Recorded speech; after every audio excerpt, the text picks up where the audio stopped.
They threw away my photos on New Year's Eve. 2 years later, they were at my door at 2 in the morning begging. It was on New Year's Eve that I found out. My mom was redecorating the house and my photos, ended up in the trash. She actually laughed. "Honey, you were taking up too much space in the pictures." The whole family laughed with her. I laughed too. On the outside. On the inside, something I didn't even know was still intact broke in that moment. Not with a crash. With that soft, silent sound of something that collapses after standing upright for way too long. I remember the smell of that kitchen. Honey-glazed ham, green bean casserole, the department store perfume my aunt always wore too much of. I remember the light in the hallway where the photos used to hang. The beige wall with those white frames my mom had chosen one by one at the Home Goods off Milwaukee Avenue. I remember the exact moment I turned and saw the clear garbage bag leaned against the laundry room door, and inside it, folded and crumpled like scratch paper, the photos from the last 10 years of my life. I was 32 years old, and the family I was certain loved me had just told me, without a single word, that I was disposable. But none of them knew what I was about to find out. And when I did, my life changed. So did theirs, just not the way they expected. Because the body they spent years trying to erase became the most eloquent proof that they were wrong about everything. About absolutely everything. If you've ever been told you needed to change to be loved, that you needed to shrink to fit in, that you took up too much space, in body, in voice, in existence, tell me in the comments, what's the worst thing anyone ever said to you about your body? And if you haven't subscribed to the channel yet, do that right now. Because this story isn't just mine. It belongs to a lot of people who still haven't found words for what they went through. Let me lend you mine. To understand the comeback, you have to understand the humiliation.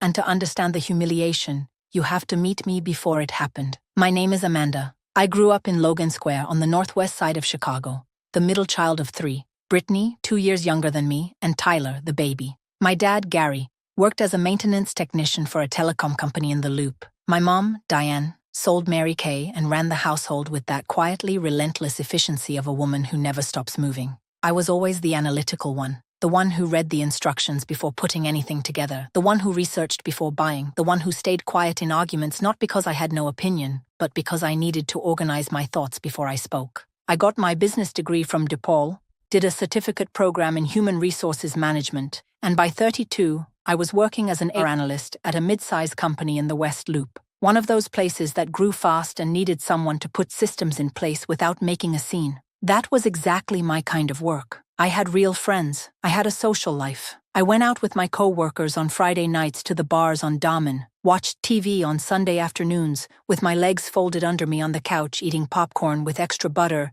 knew the bartenders at my regular spots by name, because I always went back. I loved to cook, not the performative weekend cooking you post on Instagram, but real weeknight cooking. The, let me see what's in the fridge, and I can pull something together in 30 minutes kind. I loved Fleetwood Mac, strong coffee, Sunday mornings at the Green City Market in Lincoln Park. I had a fat body. I always had. From around age 12 or 13, when a girl's body starts to change, and mine changed differently from everyone else's, slower, heavier, harder to fit into the jeans that everyone else was wearing. I was a size 18, sometimes a 20, depending on the brand and the day. Round face, thick arms, a stomach I learned to hide under flowy tops from Target and Old Navy. But I was not my body. I had a body, the same way I have an apartment and a job. It was a part of my life, not the definition of it. The problem is that for my family for a long time, it was the only part that seemed to matter. The fat shaming at home didn't start on one specific day. It crept in the way weather does in Chicago. You don't notice it's changing until you're already freezing and you can't remember when it got cold. Comments at the dinner table I learned to swallow along with the food. Sideways glances when I filled my plate. The bathroom scale my mom mentioned casually whenever I stayed the weekend. Brittany was thin. It wasn't that she worked at it. It was just her build, her metabolism, the kind of body that eats whatever it wants and doesn't notice a difference. I had nothing against Brittany for that. The problem was what my mom did with that difference. Brittany became, without meaning to, without any fault of her own, the standard. Brittany became the proof that I was doing something wrong. You two eat the same things. I just don't understand what happens with you.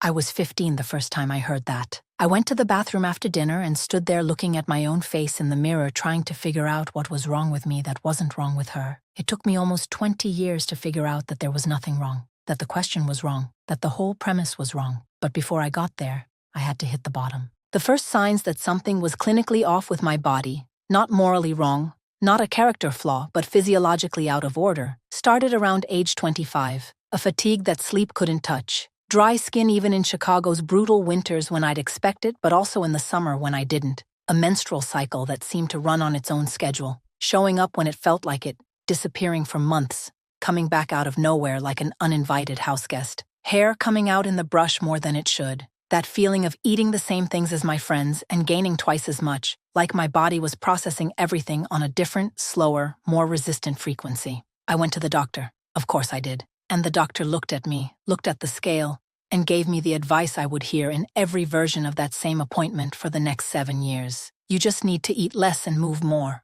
I walked out carrying that sentence like it was a diagnosis. Like it was an answer. Like I simply hadn't thought of it before. Meanwhile, back home, the photos stayed on the beige wall in the hallway.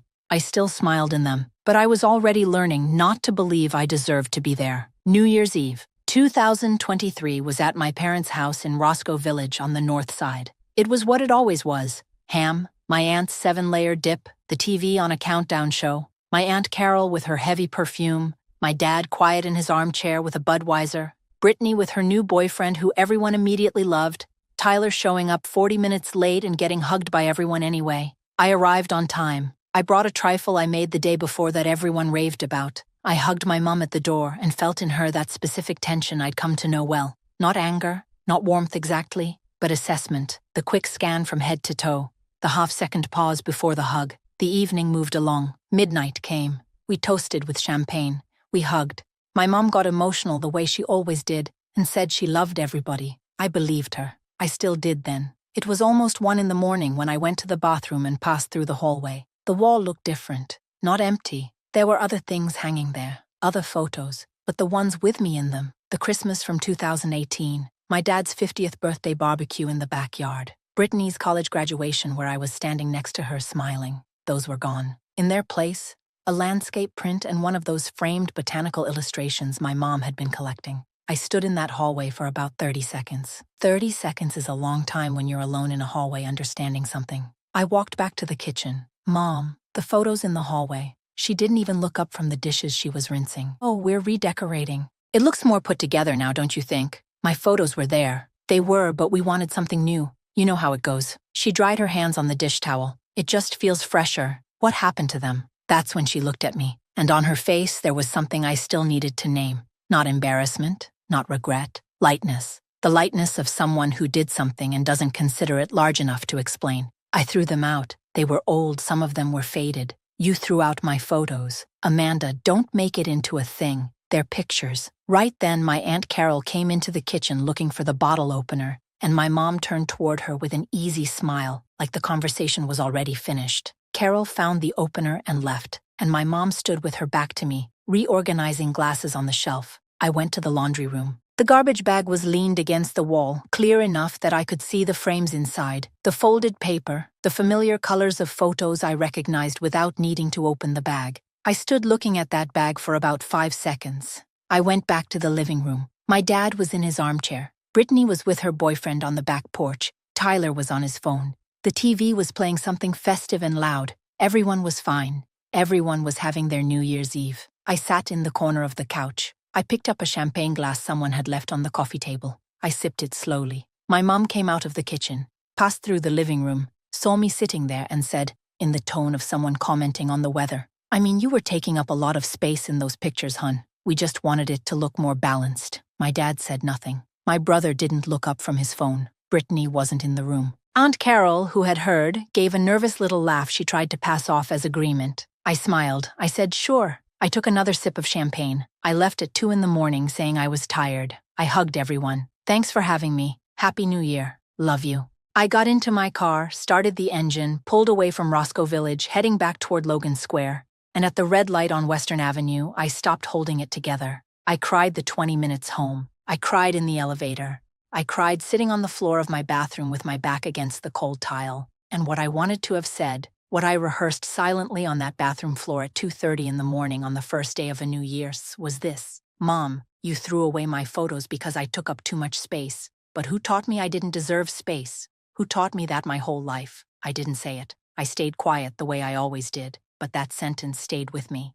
2 years later it came out, rewritten, sharper, more mine, and once it came out, there was no taking it back. What happened on New Year's Eve wasn't a one-time thing. It was the name I finally gave to a pattern that had existed for decades. The fat-shaming at home always had a fixed address, a predictable schedule, its own language. There were the Sunday dinners where my mom would serve everyone's plate, and mine would come slightly smaller, as if that were an act of care. There was the family group chat, that one every family has, full of inspirational quotes and forwarded articles nobody asked for, where my Aunt Carol once sent a piece from a women's magazine about the dangers of weight gain after 30 without any comment, just dropped it in the chat, and everyone reacted with a heart except me. There was the Christmas of 2019, when my mom gave me a gift, a gorgeous sweater, deep burgundy, genuinely beautiful, and in a medium. I was an extra large. When I said the size, she said, "But aren't you trying to watch it?" As if trying were the same as having done it. As if my actual body didn't exist yet while the intended one hadn't arrived.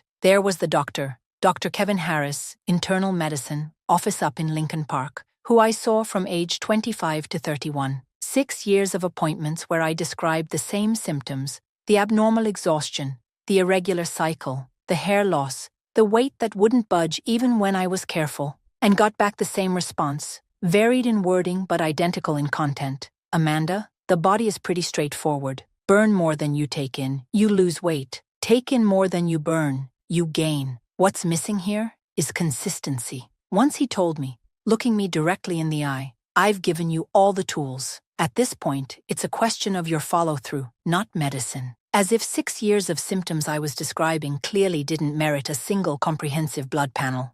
I left that appointment and sat in my car in the parking garage on Clark Street for a while, not long enough to measure, just staring at the steering wheel. Then, I drove back to work, and there was Elevate Fitness in Wicker Park, where I signed up in March of 2021 with the slow hope of someone who tries again without really believing. The trainer I was assigned was named Chad Brennan, 28, built, the kind of professional who clearly loved his own body and had limited patience for people who didn't love theirs. At the first assessment, he looked at me like I was a technical problem he wasn't sure he could fix. "This is going to take a real commitment on your part," he said, and the way he said it made commitment sound like an accusation. I've worked with clients at this level before. It's a long road, at this level. I knew exactly what "at this level" meant, but I paid the $360 monthly fee and showed up the following Monday. Chad's humiliations were the kind that are hard to name in the moment, vague enough that you'd second-guess yourself afterward. It was never a direct insult. It was a comment about the woman on the treadmill next to me. "She started 4 months ago. Look at the difference now," said while he was looking at me.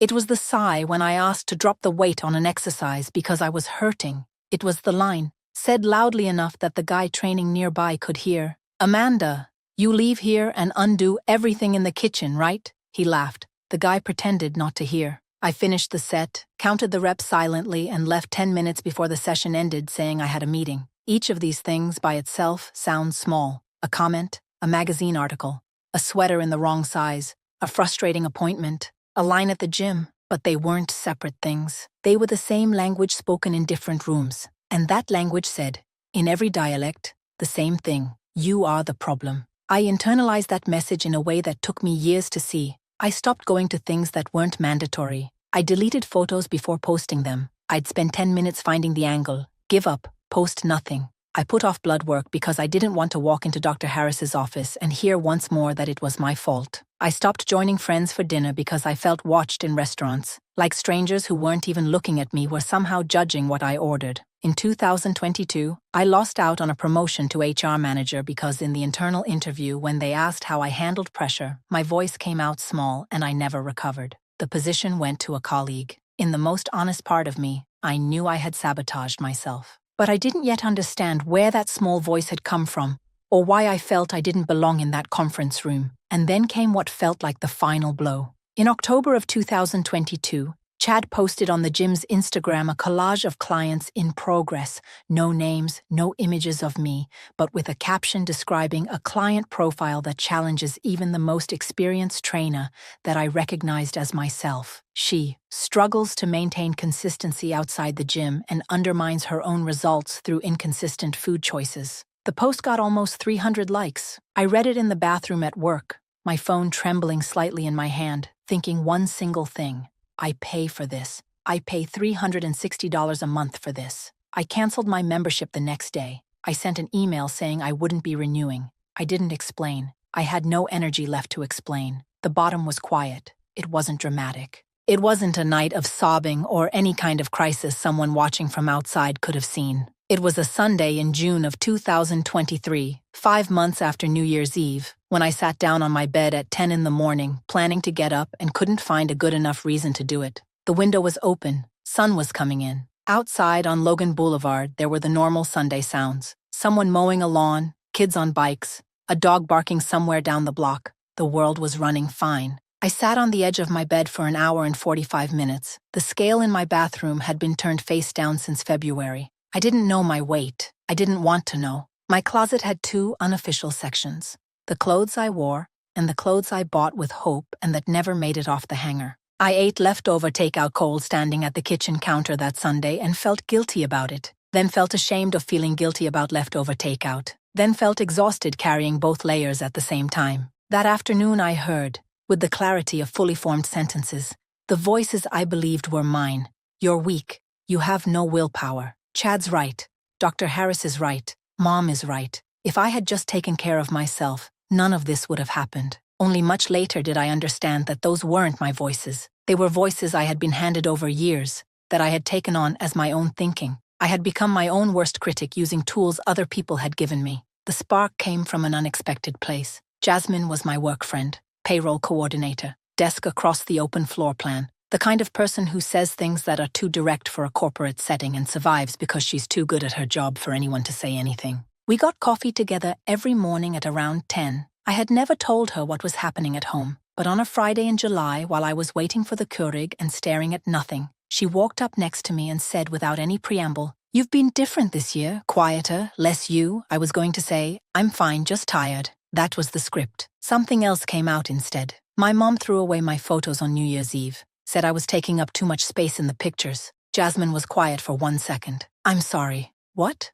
"You heard me." "Amanda." She looked at me with that undressed attention she had. "You don't need to lose weight to fit in the picture. You need people who deserve to have you in the frame. That's simple." 8 words, spoken with the steadiness of a truth that isn't trying to convince you. It just is. I didn't turn around that day. It wasn't cinematic. But it was the first time in months that someone had spoken to me like I was a whole person, not a problem to be solved. And that stayed with me. 2 weeks after the conversation with Jasmine, I looked for a new doctor. It wasn't easy to find one. I researched, read reviews on ZocDoc and Yelp, asked in online forums, filtered specifically for weight-inclusive and haze-informed, because those words show up in reviews and I had learned to look for them. I found Dr. Michelle Park, an endocrinologist with an office in Streeterville, at $350 for the first visit without insurance. Expensive, but I decided it was the kind of expensive I could choose to do. The appointment lasted an hour and 15 minutes. I'm not exaggerating. Dr. Park listened to everything. The fatigue, the irregular cycle, the hair, the weight. She asked about my family history, not about my weight, but about actual medical history. She asked about symptoms I hadn't even connected to the main problem. The dry skin, the brittle nails, the days I felt bloated without eating anything different, the joint aches I'd been blaming on posture. She was taking notes the whole time I was talking. When I finished, she said, "What you're describing has a clinical explanation, Amanda. I'd need blood work to confirm. But what you're telling me isn't a lack of willpower. This is a body with a hormonal imbalance that has probably existed for years and was never properly investigated." I needed her to say it again. "It's not a willpower problem." "No." She said it with the calm of someone who has repeated that sentence to a great many women. "What you have is treatable. But first we need to know exactly what we're dealing with." I left with a lab order that filled 2 pages. I came back 3 weeks later with the results. Dr. Park explained everything in plain language, the way a person deserves to understand their own body. My thyroid was producing hormones in a completely dysregulated way, slow, insufficient, affecting my metabolism, my energy, my mood, my hair, everything. My body had a significant difficulty processing blood sugar, which meant that everything I ate was being processed differently than it would in someone else's body. Not because of anything I was doing wrong, but because of a biological response my body had developed. And there was a hormonal imbalance that explained the chaotic cycle, the small cysts on my ovaries, the whole picture. 3 conditions. 3. that had been coexisting in my body for probably a decade, that Dr. Kevin Harris never investigated in 6 years of appointments, that I had been carrying alone, believing it was a character flaw. I sat in Dr. Park's chair for a long moment. She didn't rush me, she waited. "Why didn't anyone look into this before?" I asked. My voice came out steadier than I expected. "Medical weight bias," she said plainly. "It's well documented. When a patient has a higher body weight, a significant portion of providers attribute every symptom to the weight without investigating underlying causes. It's faster, it's simpler, and it's wrong. In your case, the weight was partially a consequence of the conditions, not the cause of them. Someone should have looked into this years ago." The irony was so complete it almost made me want to laugh. Almost. Dr. Harris had told me across 6 years that the problem was my lack of follow-through. Dr. Park, in one appointment of an hour and 15 minutes, found 3 conditions that explained everything I had been describing from the start. Chad, the trainer, had said I was undoing the gym in the kitchen, but my body was fighting a biological resistance that no amount of willpower can overcome on its own. My mom had thrown me out of the photos because I was taking up too much space. But the space I occupied had a reason that medicine was capable of investigating, and that nobody for years had bothered to do. They were wrong. Not a little wrong, not partially wrong, completely, fundamentally wrong. And while they were wrong, I had spent years believing them. The anger that came, and it came, wasn't explosive. It was the organized rage of someone who finally has the complete map, quiet, cold, with dates and names attached. I started treatment, thyroid medication, an eating plan designed for my specific metabolism, a change in the rhythm, not the volume, of exercise. Dr. Park referred me to a registered dietitian, Lauren Hayes, who worked in the same building. Lauren was the first food professional in my life who asked me, at our first appointment, how I felt emotionally about eating, before she asked what I was eating. I took about 20 seconds to understand she was serious. I also started with a therapist, Dr. Priya Nair, in-person sessions in Andersonville. Not because I was in crisis, but because I had spent decades believing other people's voices were mine, and I needed help sorting out what was actually mine from what had been placed in me. These were investments, appointments, supplements, medication. The dietitian visits I was paying $200 each for out-of-pocket. The co-pay on the therapy, I calculated it out later, roughly $900 a month in the first few months, less than I had spent on years of personal training with Chad, who charged $360 a month to undermine me with efficiency. The difference of being cared for by people who respected me was physical, not metaphorically, literally. The weight of not having to defend myself in a medical appointment, of not having to prove I was trying, of not having to minimize my symptoms out of fear of being judged. Dr. Park treated me like someone who had come in with relevant clinical information. Lauren treated me like someone who knew her own body. Dr. Nair treated me like someone who had real reasons for feeling what she felt. That sounds obvious when I say it like that. It should be obvious. But I had been so conditioned to the opposite that being treated normally felt extraordinary. The first results came at 2 months into treatment. Not the number on the scale. That wasn't my primary marker anymore. But the hair stopping falling out at the rate it had been. The cycle returning to something regular for the first time in years. The fatigue becoming measurably better. I knew because I started getting home from work with energy to cook, which I hadn't been able to do in months. The skin less dry. The feeling of inhabiting my own body in a slightly less hostile way. And at 4 months, the first time I stepped on the scale at Dr. Park's office, and the number had changed significantly. I didn't say anything in the moment. Afterward, in my car in the parking structure on Huron, I sat there for about 10 minutes. I didn't cry from happiness. I cried from anger. About everything that could have been different if someone had looked into it sooner. About everything I had lost while believing it was my fault. But right underneath the anger, there was something else. Smaller, but real. Something I didn't know how to name right then, and only understood later as pride. Not in the number, in having gotten there anyway, in having endured all of that and still found the way. Meanwhile, the world around me was starting to notice. My mom was first. At a family dinner in October, she looked at me with that look I knew well, the assessment one, and said, with the smile she uses when she wants something to sound like a compliment, "Amanda, you look different. You're losing weight." Said it like it was news she was giving me, like I didn't know. Like she hadn't been one of the central pillars of the system that had been tearing me down. "I'm taking care of myself," I said. "Good for you. I always knew you could." I let that go. For now. Chad, from Elevate Fitness, messaged me in November. He'd heard through a mutual client that I was doing really well, and wanted to reach out and say congrats and let me know I'm here if you ever want to get back into it. I didn't respond. Dr. Harris I found out about secondhand, through a coworker who still saw him. He'd asked his staff to reach out because a different set of labs had shown up in my records through the insurance network. The audacity of a man who spent 6 years ignoring my symptoms, wanting to know about results someone else found in one appointment. I didn't reach out. I was organizing. Not out of hatred, out of memory. Like I said, I started saving screenshots of old texts from the family group chat. I found voice memos I had recorded to myself on my phone. After some of those appointments with Dr. Harris, I had the habit of talking through what seemed important while it was fresh. There were dates, there were phrases, there were the exact words he'd used. There were the texts from the gym, the contract I signed with Chad, old assessment notes he had filled out where there were comments that, reading them now, were completely unacceptable. I wasn't forgetting. I was building a file. And then Brittany showed up. It was a Wednesday in December, 8 months after the appointment with Dr. Park, when my sister texted asking if she could come by my apartment. That wasn't typical. Brittany and I had a cordial but surface-level relationship. We saw each other at family things, texted on birthdays, talked on the phone occasionally. But her coming to my apartment, without a family event as the reason, had never happened. She showed up at 7 in the evening. I opened the door and she had the look of someone who had spent all day preparing to say something hard. We sat in the living room. I offered tea. She took it. We sat in a silence that went on a beat too long to be comfortable. I need to tell you something,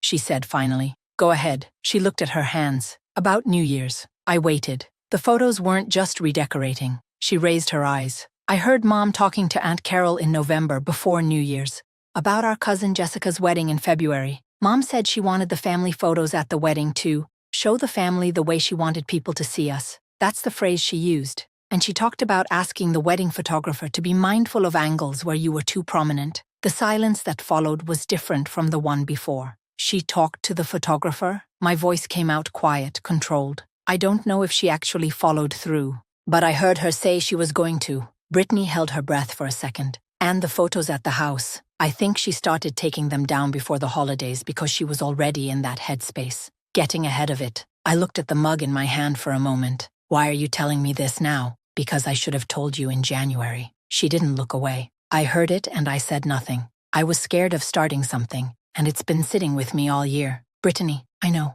You said nothing. I did. And that was wrong. She said it with the steadiness of someone who isn't asking for forgiveness the easy way but owning the mistake at full weight. But there's more. She took a breath. Do you think I don't go through this too? I didn't follow right away. Not the same as what you go through. She kept going. I know it's not. But you think being thin means I'm outside of it? Mom is constantly on me about keeping it up. About how thankfully I didn't take after Dad's side. About how I need to be careful because your body changes after 30. I grew up scared of gaining weight, Amanda. Scared of becoming the problem. Scared of becoming you. And that's awful to say, because you were never the problem. But that's what was being communicated under the surface our whole lives. Her eyes were wet. I look in the mirror sometimes, and the first thing I see isn't what's actually there. It's what I'd have to hide if that changed. And I can barely name it properly because it sounds ridiculous next to what you've been through. It's not ridiculous, I said, slowly, but steady. There's no hierarchy of suffering here. We sat in silence for a moment. What are you going to do? She asked. I don't know everything yet, I said, but I'm going to do something. I want to help. She said it with the voice of someone asking to be let into a space they know they partly closed themselves. If you want that. I looked at her for a long moment. My sister, who had been used as a measuring stick against me without asking for it. Who had stayed quiet when she shouldn't have. Who was here now? Tell me everything you heard, I said. Dates, exact words, everything you remember. She told me. We sat there until after midnight. I took notes on everything. 1 week after the conversation with Brittany, I got a follow request on Instagram from a woman named Kayla Thompson, with a message attached. Hi, did you used to train with Chad Brennan at Elevate in Wicker Park? I need to talk to you. I replied yes. What followed was 3 days of messages that left me feeling like the world was,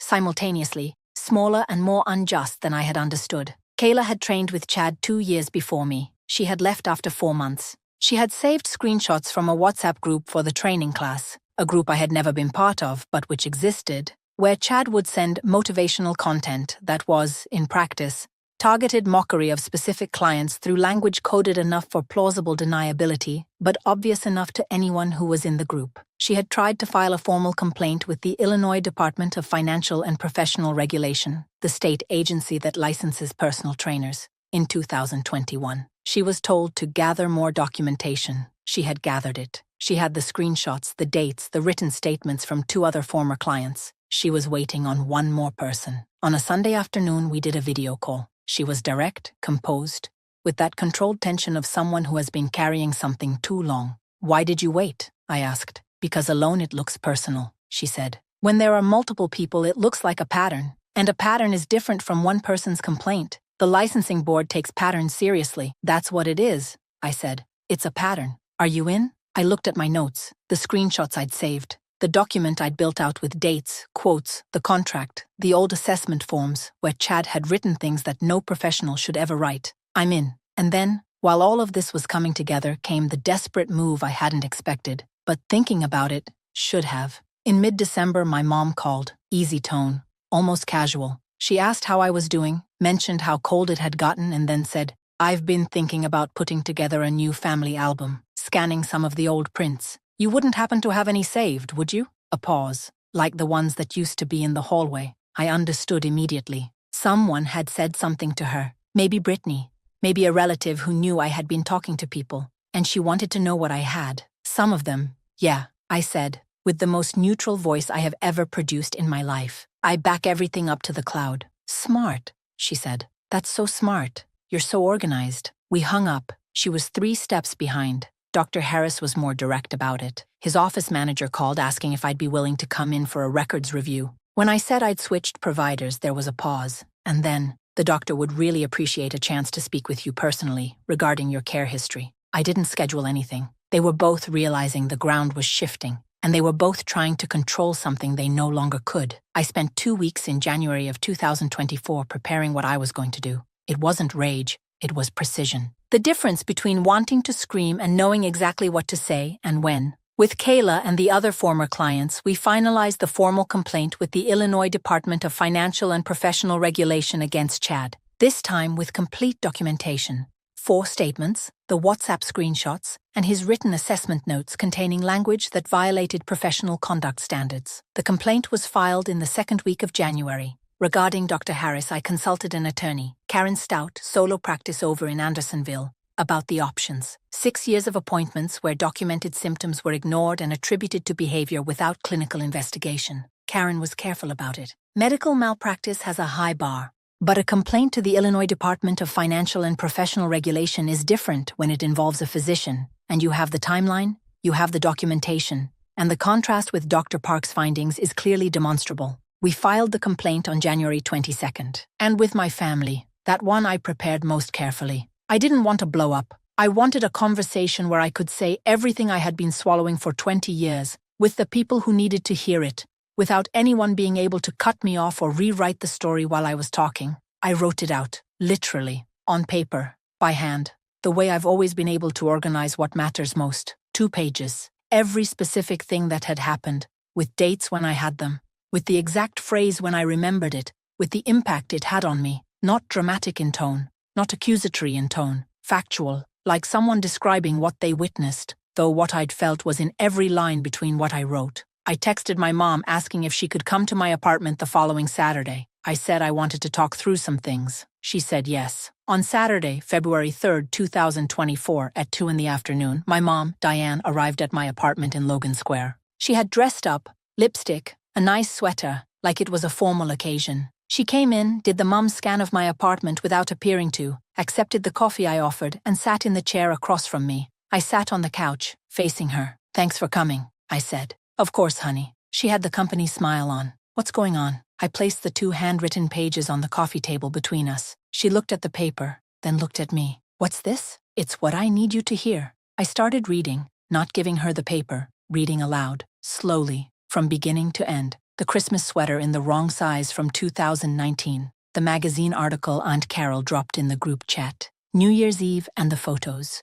What Brittany had told me about the conversation about Jessica's wedding photographer. The phrase, "You were taking up too much space in those pictures," said while everyone was present and no one said anything. My mom stayed quiet while I read. The company smile was gone within the first 2 minutes. When I finished, I folded the paper. Silence. "Amanda," she said finally, with the voice of someone choosing words while speaking. "You're blowing this out of proportion." "I'm not. New Year's was... I never meant to hurt you. You know I worry about your health." "Mom, you threw my photos in the trash. I was redecorating. You talked to Jessica's wedding photographer about keeping me out of the shots." She opened her mouth, closed it. "Who told you that? Does it matter? Was it Brittany?" The tone shifted, tightened. "She took that completely out of context. I was just..." "Mom." My voice was calm, calmer than I expected it to be. "I don't need you to confirm it. I already know. And what I need you to understand is this. I spent 20 years internalizing the message that my body was the problem, that I was the problem. That message came from a lot of directions. From the gym, from my doctor, but mostly from home, from you. I never wanted to. I know you didn't want to destroy me." I interrupted gently, but without giving ground. "You believe you were helping. That talking about my weight was caring. That throwing out my photos was a small thing. That comparing me to Brittany was motivation. I understand that you believe that, but the impact on my life was not small, and you need to know that." My mom looked down at her hands. For the first time since she'd walked in, she seemed smaller. "I didn't know you were struggling that much," she said finally. "How would you have known? I learned from an early age that struggling at home wasn't an option." She was quiet for a long moment. "And now you're using a medical diagnosis to blame me for everything." She tried one last angle, her voice moving between defensive and something that was getting close to genuine guilt. "I'm not blaming you for the medical conditions. I'm holding you accountable for 20 years of comments. Those are two separate things, and they're both real." More silence. "So what do you want from me now?" She asked that quietly. The defensiveness had gone out of her voice. What was left was smaller, more human. "Nothing you don't want to give. But if you ever want to have a real relationship with me, not with the daughter you wished I was, you're going to have to actually understand what you did. Not minimize it. Not reframe it. Understand it."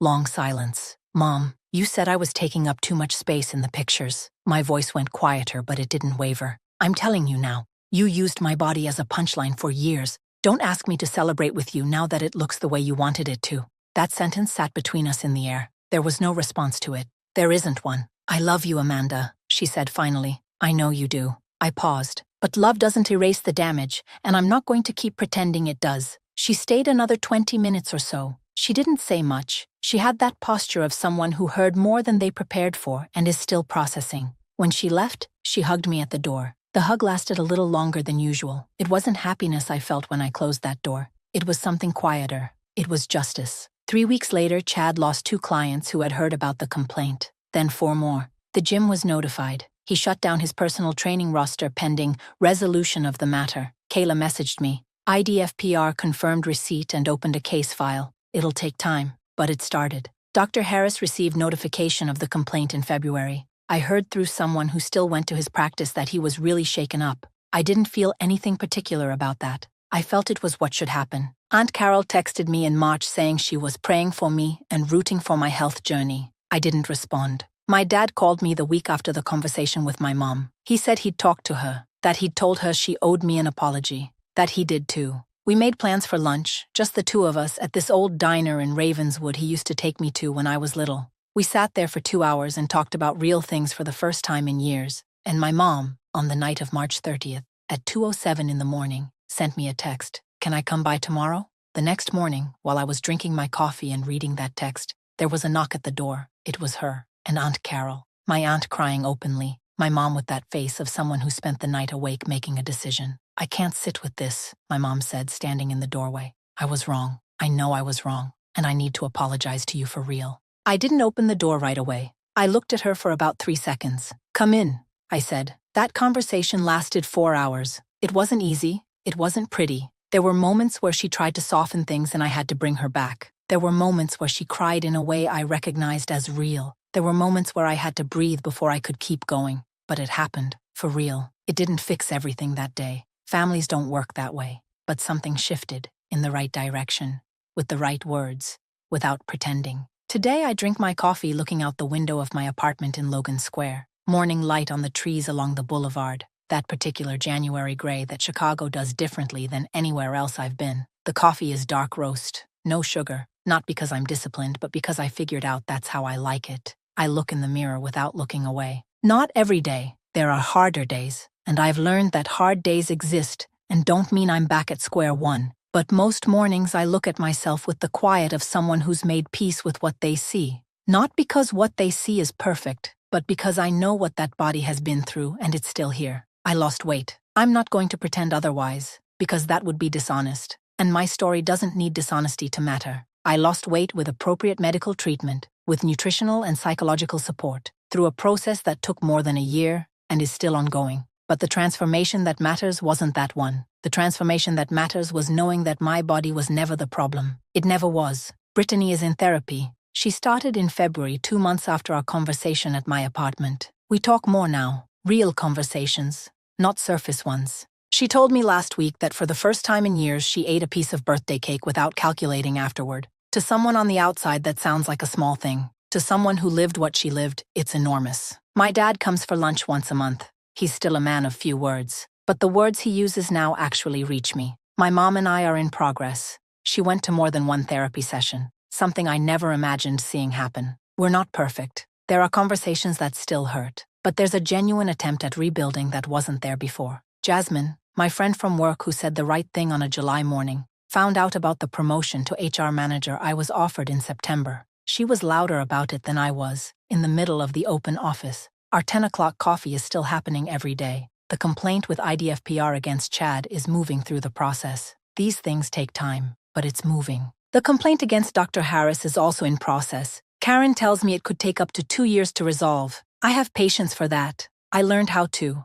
I don't follow what's happening with either of them day to day anymore. Not because I've forgotten, because it's become irrelevant. There's a difference between forgetting and letting go. And I've learned that letting go isn't automatic forgiveness. It's simply deciding that the mental space those people used to occupy inside me is worth more than anything they gave me. That space is mine now. The woman who hid her body under flowy old navy tops, who deleted photos before posting them, who stood quiet in a hallway holding back tears while she looked at her own images in a garbage bag. She's gone. In her place is someone I admire. Not because of the scale, because of the courage it took to get through what she got through, to ask for help when she needed it, to have the clarity to understand that the body was never the problem. The problem was the system that told her it was. And now I want to talk to you directly, not as a character in a story, as someone who has been where you might be right now and who needs you to know a few things. Medical weight bias is real and it's well documented. When a healthcare provider attributes every symptom you have to your weight without investigating,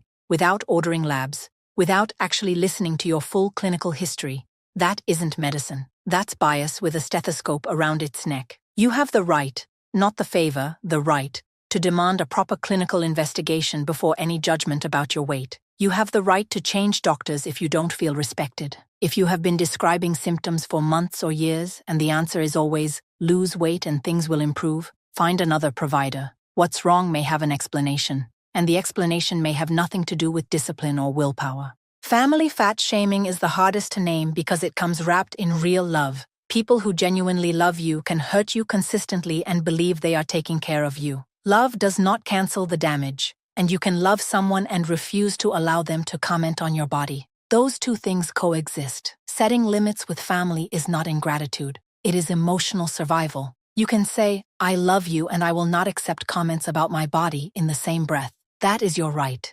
Internalized fat phobia is when the voice that hurts you most is already your own, but it isn't actually yours. It's the voice of everyone who told you that you were the problem. Repeated so many times it became your internal monologue. Recognizing that, understanding that those thoughts didn't originate in you, is the beginning of something. It isn't easy. It takes help. Seeking a therapist to work through your relationship with your body and with food is not weakness. It's the care of someone who takes their own mental health seriously. And if you are in an environment where a doctor, a gym, or your own family makes you feel that you don't deserve respect until you're in a different body, that environment is wrong. You deserve respect now, with this body, today. Not after you lose the weight, not after you improve, now. If I had understood this sooner, I would have protected myself much sooner. And if you are living what I lived, I need you to know, you are not wrong. You were never the problem. The problem was always the people who were supposed to take care of you and chose to diminish you instead. If this story touched something in you, if at any point you thought, this happened to me too, share it with someone who needs to hear that they're not alone. It might be your friend, your sister, The coworker you've noticed carrying something that isn't hers to carry. Sometimes the most powerful thing we can do is say, I see it, I understand it, it has a name. If you haven't subscribed to the channel yet, do that now. Every week there's a new story here of women who lived through it, survived it, and turned it around. Tell me in the comments, what was the moment you stopped apologizing for existing the way you are? It can be something big, it can be something small, it can be something you finally said, or something you finally stopped swallowing. Tell me, I'm here. Thank you for staying until the end. You have no idea how much your being here matters. Not for the channel, but for every person listening to this story and feeling, maybe for the first time, like someone saw them. Mom, you said I was taking up too much space in the pictures. I'm saying this now, to you and to everyone who has ever thought the same thing about someone they were supposed to love. You took down the photos, but you didn't take down the woman. See you next time.